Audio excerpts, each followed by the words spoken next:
السلام عليكم خوتي خواتاتي، كنتمنى ان شاء الله يوصلكم هذا الفيديو هذا وانتم بصحه جيده يا ربي الحبيب.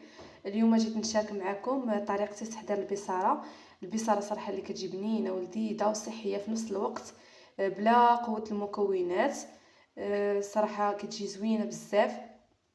كاين الناس اللي كدير البصاره غير في الوقيته اللي كتكون الشتا كطيح في الايام ديال الشتوى، ولكن البصاره راه خصها تنتكل على الاقل مره في السيمانه، حيت راه فيها بزاف ديال المنافع صحيه بزاف. الناس اللي ما كيعرفوش المنافع اللي في البصاره سيروا سولوا عليها وشوفوا المنافع اللي فيها. بقوه المنافع اللي فيها صراحه غتولي عندكم ادمان، غتوليو تاكلوها بكثره. هنا كما كتشوفوا معايا انا خديت هنايا زلافه ديال جلبانه اللي كدير مع البصاره، وخديت زلافه ديال الفول. هنايا كما كتشوفوا معايا انا خديت الثومه، هنايا 6 ديال الفصوص ديال الثومه، وبطبيعه الحال المليحه. دائما الملحه كتبقى على حسب الذوق. انا هاد الكميه هذه غادي ندير فيها معلقه ديال الملحه. هنا كما كتشوفوا معايا خوتي خواتاتي غادي ندوز نغسل الفول ديالي. انا غير باش صورت لكم هنايا زلافه ديال الفول وزلافه ديال جلبانه. هنا غندوز نغسلهم مزيان ونقيهم وغادي نديرهم في الطنجره وهانتوما معايا.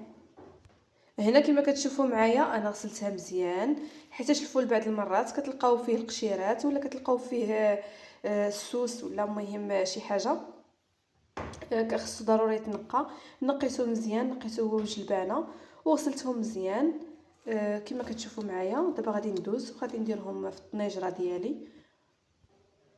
انا هنا درتهم كما قلت لكم في الطنيجره، غادي ندوز وغادي ندير المليحه. الملحه دائما كتبقى على حسب الذوق. انا هاد الكميه هذه غادي ندير فيها هاد المعلقه هذه ديال الملحه، ومن بعد غادي نذوقها. الا لقيتها مسوسه راه غادي نزيد لها، ما تكثرولهاش في الاول الملحه غير باش ما طيبش مسوسه. نديروا لها شويه ديال الملحه ومن بعد ذوقوها. هنا كما كتشوفوا معايا خديت 6 ديال الفصوص ديال الثومه، غادي نزيدهم. صراحه الثومه كتواتى بزاف مع البصاره، حتى الثومه راه فيها منافع اللي هي كثيره. هنا كما شفتوا معايا انا درت الثومه والملحه الفول والجلبانه، غادي نخوي عليهم الماء اللي غادي يكون طايب. هنايا غادي نخوي الماء حتى تدرق ليا البصاره ديالي.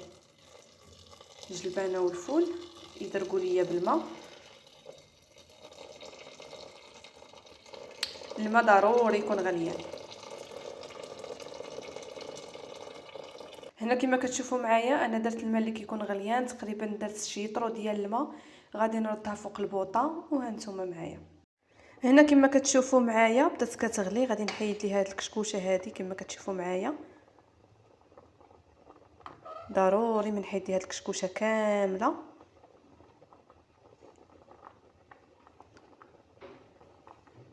انا غادي نحيد الكشكوشه كامله وهانتوما معايا.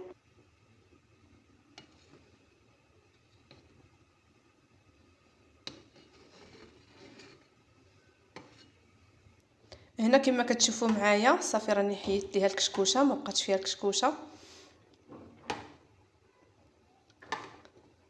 نتوما انا غادي نقفل عليها وغادي نخليها طيب. هنا كما كتشوفوا معايا راني حيدت منها الكشكوشه، ما بقاتش فيها. غادي ندوز غادي ندير لها شويه ديال زيت البلديه، حتى شي 2 معالق هنايا زيت البلديه، وغادي نغطيها.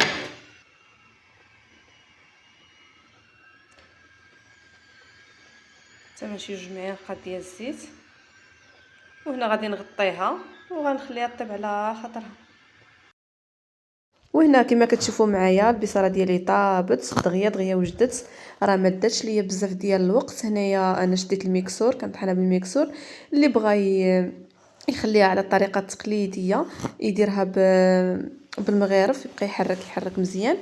صراحه الطريقه التقليديه كتجي زوينه، غير انا فضلت انني ندوزها بالميكسور باش نربح الوقت. هنا غادي نطحنها مزيان مزيان كما كتشوفوا معايا حتى غادي تنطحن مزيان معنا. وغادي ندوز غادي نديرها في الطاجين. الصراحه كيجي واحد المذاق زوين بزاف، غير جربوها. هنايا درتها في الطاجين وغادي نردها، غادي تقلى مزيان في الطويجين ديالنا. صراحه كيجي واحد المذاق فيه زوين بزاف. ومع دابا الجو بارد الطاجين ديالنا كيشد السخونيه. كما شفتوا معايا غادي ندير لها الكمون درته في الماء اللي هو سخون. درت تمن شي معلقه صغيره ديال الكمون في الماء سخون باش ما كيتحجرش معنا. غادي ندوز نحركو مزيان وغادي نرد البصره ديالي فوق النار اللي تكون مهيله. غادي نخليها تقلب شويه. وهنايا كما كتشوفوا معايا البصره ديالنا كتقلى. هنا كما كتشوفوا معايا انا راني رديتها فوق النار اللي هي مهيله كتقلى على خاطرها. صراحه راه كتجي واحد البصره اللي زوينه بزاف، مذاق يا سلام. خوتي خواتاتي لو وصلتوا حتى لهنا ما تنساونيش من لايك كومونتير زوين، اشتركوا معايا في القناه، تفعلوا زر الجرس باش يوصلكم كل جديد ديالي.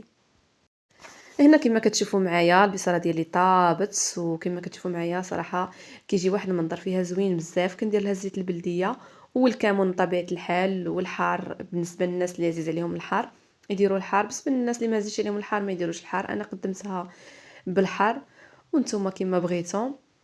بالنسبه للناس اللي كضرهم البصاره ما تاكلوش معاها الخبز، كلوها غير بالمعلقه باش تستافدوا منها. صراحه راه صحيه بزاف، فاش كتاكلوها مع الخبز راه هي اللي كضر. نتمنى من الله ان يعجبكم الفيديو وتعجبكم الطريقه ديالي في تحضير البصاره. كما قلت لكم كما العاده ما تنساونيش من لايكات كومونتيرات زوينين، ونقول لكم السلام عليكم وتبقوا على خير.